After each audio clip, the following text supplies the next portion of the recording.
우리 제목 한 번만 읽어보겠습니다. 시작. 공동체 안에서의 개인의 책임. 에스겔. 공동체 안에서의 개인의 책임을 강조했습니다. 생각을 여는 주제입니다. 첫 번째, 우리는 시작. 우리는 자신의 죄악을 어느 정도 정확하게 인식하고 있습니까? 여러분, 성자와 평범한 사람의 차이가 뭐라고요? 성자는 정말 죄악의 문제에 예민한 거예요. 남들은 죄가 아닌 것처럼 여기고 생각하는 것도 성자들은 예민하게 넘어가요. 사람이 다른 사람의 잘못을 지적하고 비판하는 건 쉬워도 자기 자신의 죄악을 발견하고 고백하고 회개하는 것은 정말 어려운 일이에요. 우리가 누가복음 5장에 보면 베드로가 예수님의 말씀에 의지해서 그물이 찢어질 정도의 고기를 잡고 예수님의 발 앞에 엎드려 무슨 고백을 했죠? 나는 죄인이로소이다. 주여 나를 떠나소서. 이게 사실은 놀라운 일이죠. 기적을 경험하고 자기 죄인됨을 고백하는 거예요. 우리는 우리 자신의 죄악을 어느 정도 정확하게 인식하고 있는가? 둘째, 시작. 자신의 삶에 대해서는 어느 정도 책임을 지려 하는가? 인간은 책임적 존재예요. 성숙한 인간이 누구인가? 책임질 줄 아는 사람이지.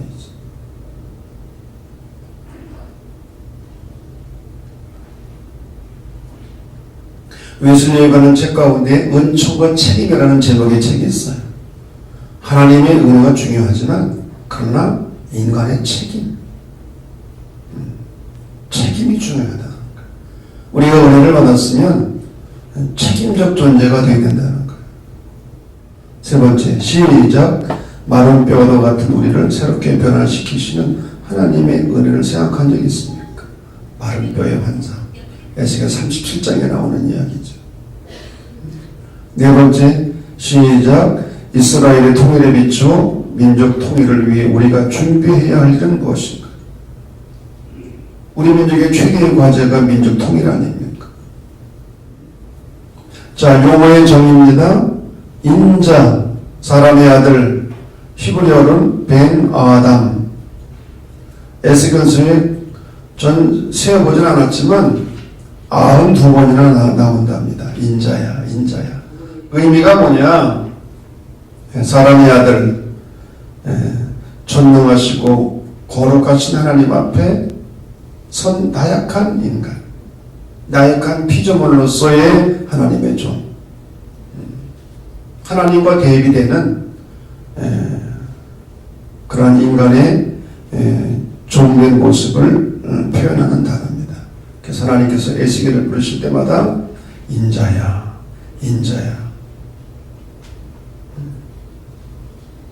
두 번째, 오홀라, 오홀리바. 이 두 사람은 어떤 관계예요? 자매 관계예요. 그래서 오홀라와 오홀리바는 사마리아와 예루살렘을 상징합니다. 가늠하는 자매들을 상징하는 것. 이스라엘이 바로 그렇다는 것. 하나님을 배신하고 영적인 가늠을 행한다는 것. 그리고 세 번째, 화평의 언약. 여기서 언약이라는 말은 끊임없이 반복되는 중요한 말인데 영어로 커버넌트. 부동산 계약을 할 때는 커버넌트라는 말을 안 써요. 컨트랙트라는 말을 써요. 그거는 조건이 좋으면 언제든지 깨뜨릴 수가 있는 거예요. 바꿀 수가 있는 거예요. 그러나 언약, 계약, 이 커버넌트는 영원히 깨어지지 않는 하나님께서 인간들과 맺어주신 언약인 것이죠. 그래서 결혼은 부동산 계약이 아니라 커버넌트다. 언약이다.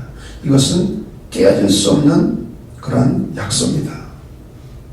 인간 편에서 이 약속을 깨뜨린다 할지라도 하나님은 그 약속을 깨뜨리지 않으시고 계속 그 언약을 새롭게 맺어가시기를 원하시는 거죠. 자, 시대적 배경입니다. 바벨론 포로기. 그래서 이 에스겔서의 배경은 절망의 밤입니다. 캄캄합니다. 나라가 망하고 포로로 끌려가고. 누가 포로로 끌려갔어요? 왕족 지도자, 대장장이, 이 쓸만한 사람들이거든요.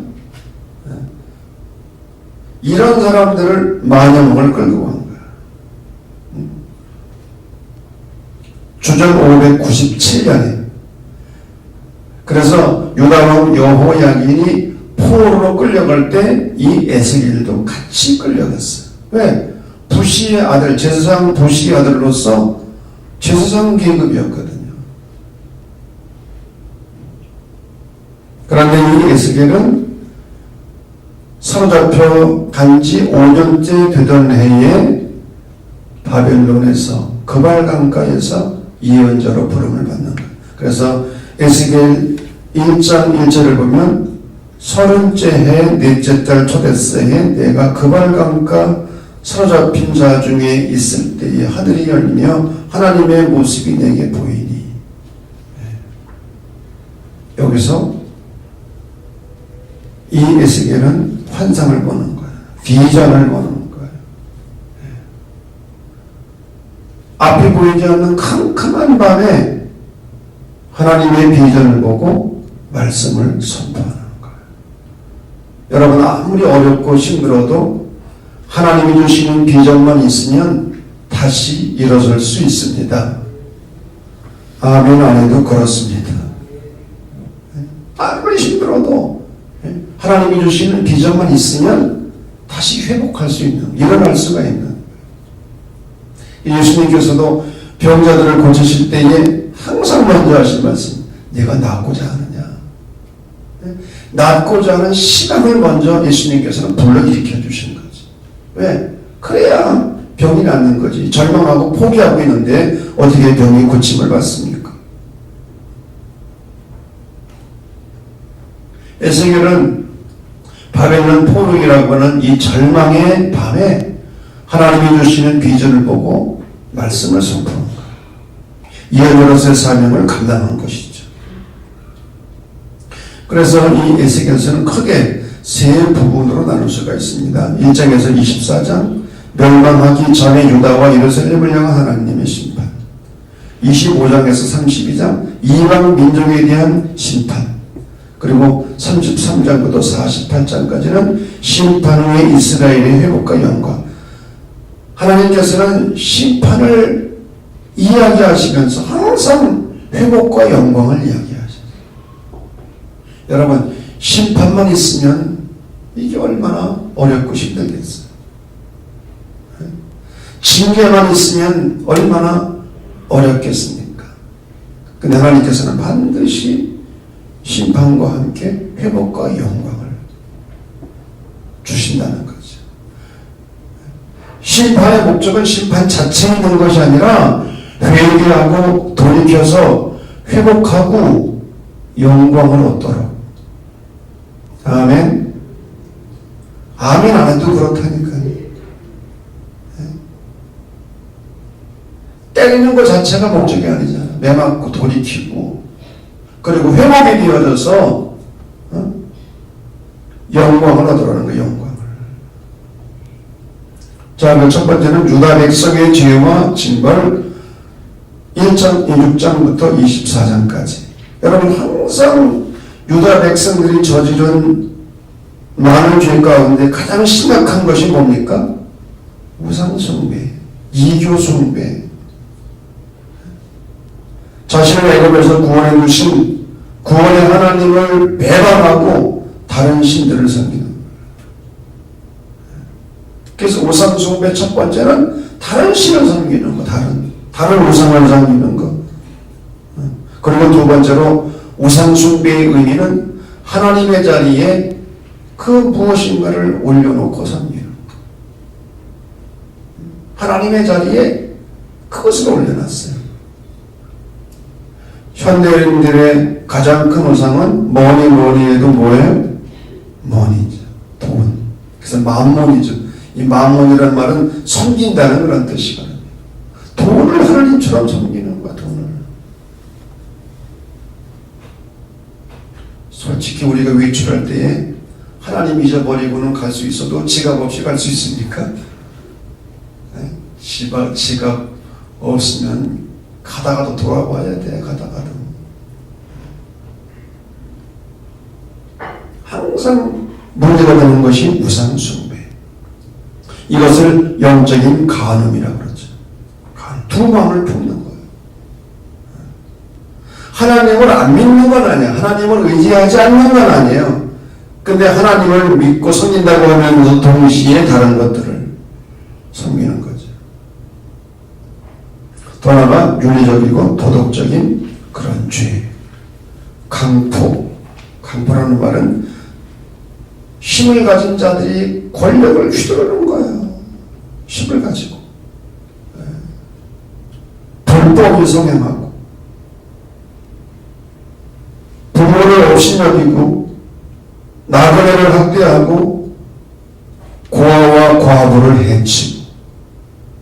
나그네, 과부, 고아는 하나님의 3대 가족인데 구약성서에서 이들을 학대하고 해치는 거예요. 각종 성범죄, 뇌물수수, 고리내금. 참 이게 인간이 있는 한 이 뇌물의 문제는 과거나 지금이나 똑같은 것 같아. 지금도 미움을 받고. 가장 나쁜 사람들이 어떤 사람들인 줄 알아요? 돈 받고 재판을 엉터리로 하는 거예요. 불법으로 하는 거예요. 지금도 그래, 지금도. 돈 받고 양심을 팔아먹는 거야. 돈 받고. 정말 나쁜 사람들이야. 법대로 정확하게 판단을 해줘야 되는데 돈 받고. 하나님의 법을 무시하고 탐욕과 압제와 학대와 강포, 힘을 가지고 휘두르는 거예요. 그래서 에스겔은 유다 백성들의 이러한 죄악을 하나님이 심판하실 것을 강조하면서 여러 가지 상징들을 통해서 결박을 당하고 스스로 결박을 당하는 거예요. 애굽의 바벨론의 포로가 된다는 거지.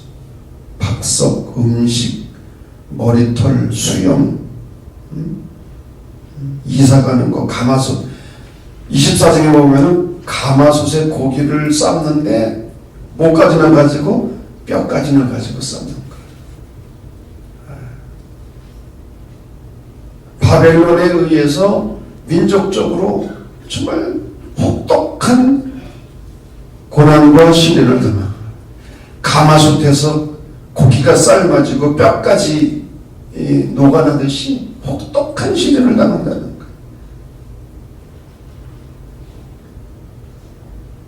자, 두 번째로 이스라엘 백성의 파수꾼 에스겔. 하나님은 에스겔을 파수꾼으로 세우십니다. 우리 지난주에 말씀을 나눴잖아요. 보초병의 역할. 파수꾼이 해야 될 중요한 역할은 두 가지죠. 성을 지키는 것, 감시하는 것. 그리고 적군이 쳐들어왔을 때 나팔을 부는 것, 경고의 나팔을 부는 거예요. 이 파수꾼의 역할을 수행하라는 거예요. 그래서 악인에 대해서, 의인에 대해서 경고하는 거예요. 경고하지 않아서 그 사람이 죽게 되면 그 책임을 누구에게 물어요? 예언자에게 묻는다는 거예요. 에스겔에게 묻는다는 거예요. 그래서 이 파수꾼의 이야기에서는 개인의 책임이 얼마나 중요한지, 여러분 보치병 한 사람의 책임이 얼마나 중요합니까? 보초를 잘못 써가지고요 적군에게 뚫리기나 하면 개인뿐만 아니라 공동체 전체가 다 죽는 거예요. 그래서 작전에 실패한 장교는 용서받을 수 있지만 경계에 실패한 장교는 뭐라고요? 용서받을 수 없는 거예요. 왜? 경계근무 잘못 쓰면 다 죽는 거니까.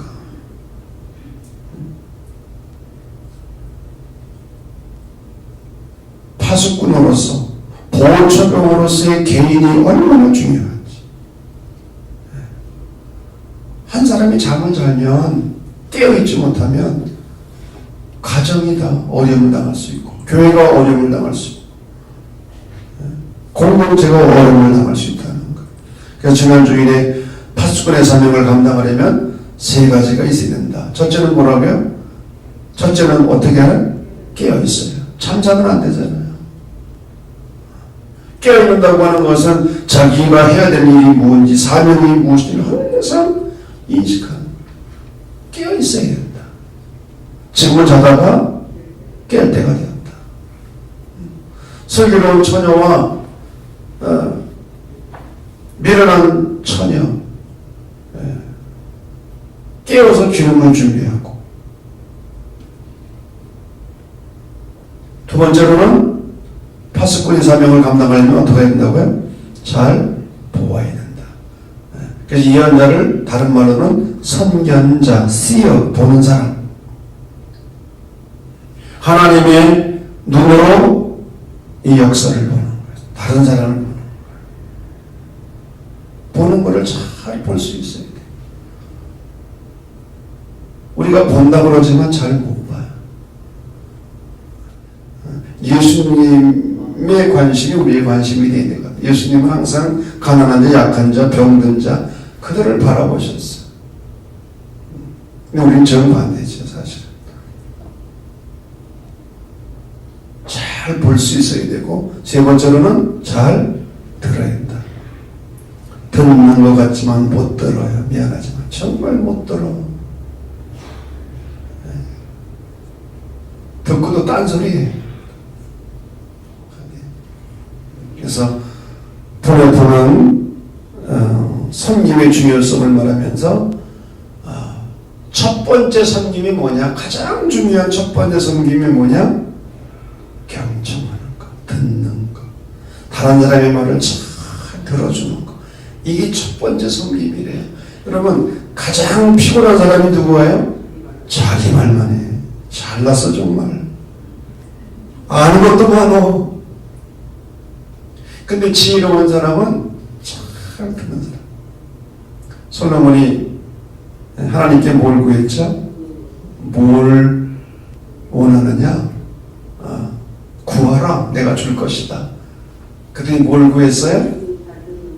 듣는 마음을 달라고 그랬어요. 듣는 마음. 영어로 listening heart. 그래서 이 솔로몬은 두 여인의 이야기를 잘 듣고 명제판을 했잖아. 잘 들으면 알 수가 있어. 잘 들으면. 우리가 하나님의 음성을 듣기 위해서는 먼저 사람의 말을 잘 들을 수 있어야 돼. 아니 눈에 보이는 사람의 말도 못 듣는 어떻게 보이지 않는 하나님의 음성을 듣습니까? 이게 말이 안 되는 거지. 깨어있어야 되고 볼 줄 알아야 되고 들을 수 있어야 되는 거예요. 세 번째, 통일 공동체, 새 마음과 새 영혼을 통한 구원. 하나님은 에스겔에게 나온 막대기 하나를 취하여 그 위에 유다와 그 짝 이스라엘 자손이라고 쓰게 하고 또 다른 막대기 하나를 취해서 에브라임의 막대기 곧 요셉과 그 짝 이스라엘 온 족속이라고 쓰라고 명하시고 그리고 이 둘을 합치라고 그러잖아요. 하나님의 손 안에서 이 둘이 하나가 된다는 통일에 대한 비전이죠. 그래서 우리가 통일 문제를 얘기할 때는 이 성경 구절을 인용을 합니다. 통일이 되어야 되는데 인간적인 방법으로가 아니라 하나님의 방법으로. 네? 주님 안에서 우리가 통일이 되어야 되겠죠. 또 하나가 하나님은 통일의 왕국을 이룰 이스라엘 백성들의 마음을 철저하게 변화시키기 위해서 새 마음과 새 영을 주신다는 거예요. 통일만 되면 뭐래? 새 마음과 새 영이 주어져야지. 옛날 모습 그대로는 안 되잖아요. 그래서 에스겔이 골짜기에서 본 마른 뼈의 환상, 뼈는 누구를 상징한다고요? 이스라엘 백성들. 마른 뼈는 죽음입니다. 뼈가 흩어졌어요. 이게 서로 연결이 안 되는 거예요. 공동체가 완전히 깨져 버린 거예요. 구심점이 없어. 연결점이 없어. 썩은 냄새가 나. 근데 이런 마른 뼈들이 움직이고 맞춰지고 살이 붙고 심줄이 생기고, 먼저 심줄이죠. 심줄이 생기고 살이 붙고 가죽이 덮이고, 무엇으로 그렇게 됐어요? 말씀으로. 말씀을 대언하라. 생기를 불어넣어라. 말씀으로, 생기로, 성령의 능력으로 새 사람이 되는 거예요. 말씀과 성령의 능력으로 새로운 존재가 되는 거예요.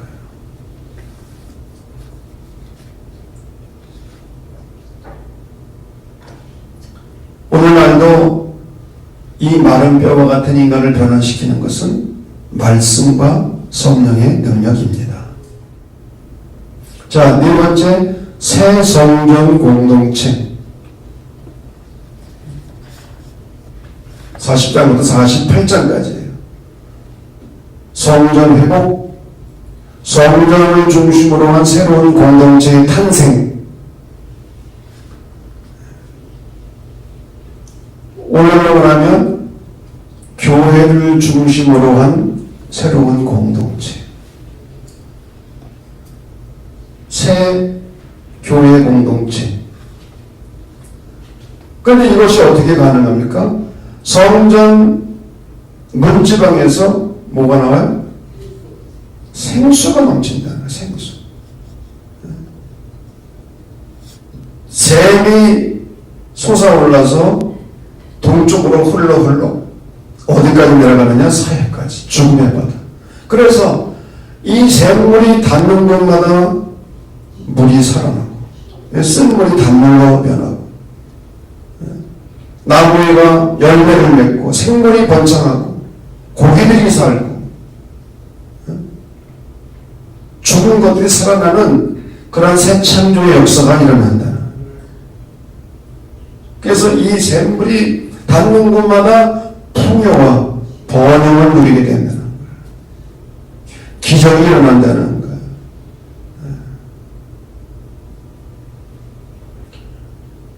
이것은 새로운 공동체에 대한 약속인과 동시에 회복의 그러한 말씀이죠. 회복의 말씀. 치유와 회복이 일어난다는 거예요. 여러분, 우리들에게 끊임없이 필요한 것이 치유요 회복인 줄로 믿습니다. 우리 예수 믿으면 구원받는다고 그러는데, 구원이라는 말의 의미가 뭐라고요?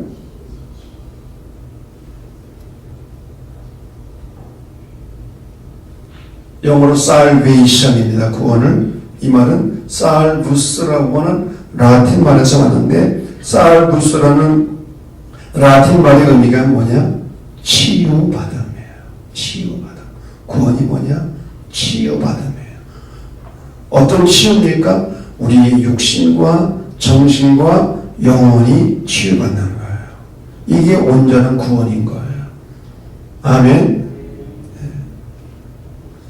이 성전 문지방에서 솟아나는 이 생수로 말미암아, 샘물로 말미암아 이런 치유역사가 일어나게 된다는 거예요. 여기서 생수는 무엇입니까? 나는 샘물이다. 나를 먹는 자는 영원히 목마르지 아니하리라. 내가 주는 물을 먹는 자는 영원히 목마르지 아니하리라. 너희 속에서 생수가 강같이 흘러넘치리라. 여러분, 여기서 생수는 예수 그리스도를 의미합니다. 광야 반석에서 생수가 나와서 그 생수를 먹고 살았던 것처럼, 오늘도 이 교회 공동체를 통해서 우리 안에 생수가 흘러넘치기를 간절히 바랍니다. 그게 교회인 거죠. 말씀의 생수가 흘러넘쳐서 온전한 구원과 치유와 회복의 역사가 일어난다는 거예요.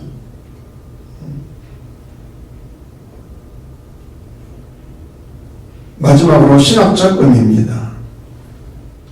자, 이 에스겔서에 들어있는 신학적 의미가 뭐냐? 오늘 두 가지입니다. 첫째는 출애굽 주제에서 포로 주제로, 이게 뭔 얘기냐? 출애굽 주제가 뭐냐? 이스라엘 백성들이 출애굽 사건을 통해서 경험한 게 뭔지 알아요? 자기들이 하나님의 백성이라는 거예요. 선민이라는 거예요. 선민의식, 우월의식, 이게 잘못된 사실 출애굽 주제예요. 잘못된 출애굽 주제. 이 출애굽 사건 그리고 신해성 언약에서의 핵심은 하나님과의 언약 관계예요. 이스라엘과 하나님과의 언약 관계로 돌아가는 것이 가장 핵심인데, 이러한 진정한 의미를 잃어버리고 선민의식, 우월의식에 사로잡히는. 그런데 포로 주제는 이러한 잘못된 출애굽 주제를 깨트려버린 거예요. 민족이 흩어지고 땅을 빼앗기고 송두리째 모든 게 다 무너져 버렸어. 그래서 이 포로 주제는 잘못된 출애굽 주제를 완전히 깨뜨린 거예요. 잘못된 신앙이 고난을 통해서 허물어지는 거예요. 깨어져 버린 거예요. 여러분, 그런 의미에서 고난이 나쁜 것만은 아니야. 그렇다고 고난당하는 건 아니고,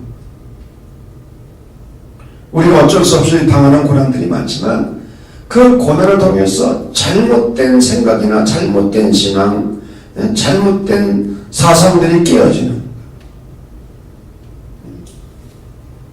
그래서 잘못된 출애굽 주제에서 포로 주제로 기득권을 완전히 빼앗긴 자리가 포로 주제입니다. 그런데 두 번째, 포로 주제에서 소망의 주제로 에스겔이 골짜기에서 본 마른 뼈의 환상, 이 마른 뼈는 이스라엘 민족의 좌절과 절망 그 자체였어요. 그러나 그 뼈들이 살아나서 큰 군대가 되는 거예요.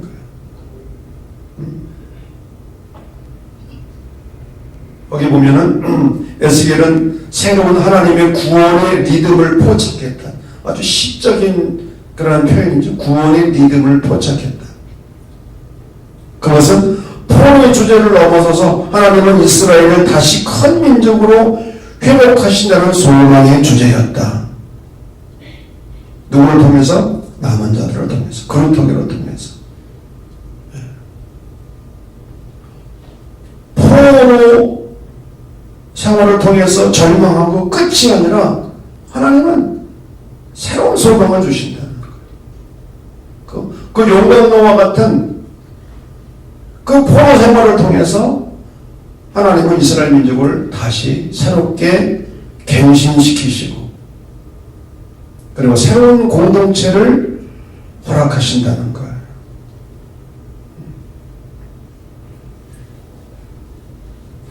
그래서 에스겔이 이완하는 소망의 주제는 아브라함과 처음 약속하셨던 세 가지 축복, 뭐죠? 땅, 민족, 샬롬. 이런 것들이 회복이었고, 생기를 되찾는 마른 뼈는 민족의 회복이었고, 땅의 회복과 분배는 잃어버린 땅의 회복이며, 성전 회복은 샬롬을 회복하게 되는 거예요. 그래서 하나님께서 당신의 백성들에게 왜 이런 새로운 소망을 주시고 회복의 은혜를 주시는가? 나는 너희 하나님이 되고 너희는 내 백성이 되리라. 이런 하나님과의 처음 언약을 회복시키시기 위해서, 우리를 하나님의 백성 되게 하고 하나님이 하나님 되시기 위해서, 하나님은 이 포로기라는 이 캄캄한 어두운 밤과 같은 고난과 시련의 시간을 통해서 오히려 당신의 백성들을 회복하시는 거예요. 여기에 우리의 희망이 있는 줄로 믿습니다. 그래, 내가 지금 어렵고 힘든 일을 당하지만 이 어두운 밤을 잘 통과하고 이 풀무불을 잘 견뎌내고 나는 하나님의 백성으로 거듭나리라. 그러니까 우리는 어려움 속에서도 희망을 발견하는 거지. 소망을 발견하는 거지.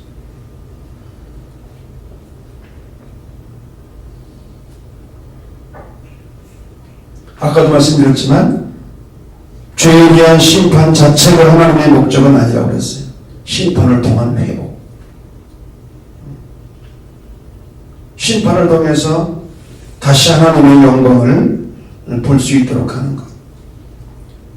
자, 성살과 나눔입니다. 두 가지. 첫째, 시작. 에스겔이 본 골짜기의 마른 뼈는 오늘날 살아있으나 실상은 죽은 개개인과 민족을 상징한다. 오늘날 살아있으나 죽었어요. 요한계시록 3장에 나오는 어느 교회의 모습입니까? 어느 교회의 모습? 사대교회. 그러니까 죽을 쌌지 않냐, 사대교회. 사대. 살아있으나 네가 실상은 죽은 자다. 살아있는 것 같으면 죽었어요. 두 번째, 시작. 이 마른 뼈들이 다시 살아날 수 있는 방법은 하나님의 생기로만 가능한데 그 생기는 말씀과 뭐라고요? 성령이다. 하나님께서 생기를 불어넣어 주셔야 돼요. 무엇으로? 말씀으로. 그리고 성령으로. 여러분, 우리 안에 말씀과 성령이 늘 함께 하시고 충만한 우리 공동체가 되기를 간절히 소망합니다. 제단에서 하나님의 말씀이 생수처럼 끊임없이 흘러넘쳐서 치유와 회복의 역사가 일어나기를 간절히 소망합니다.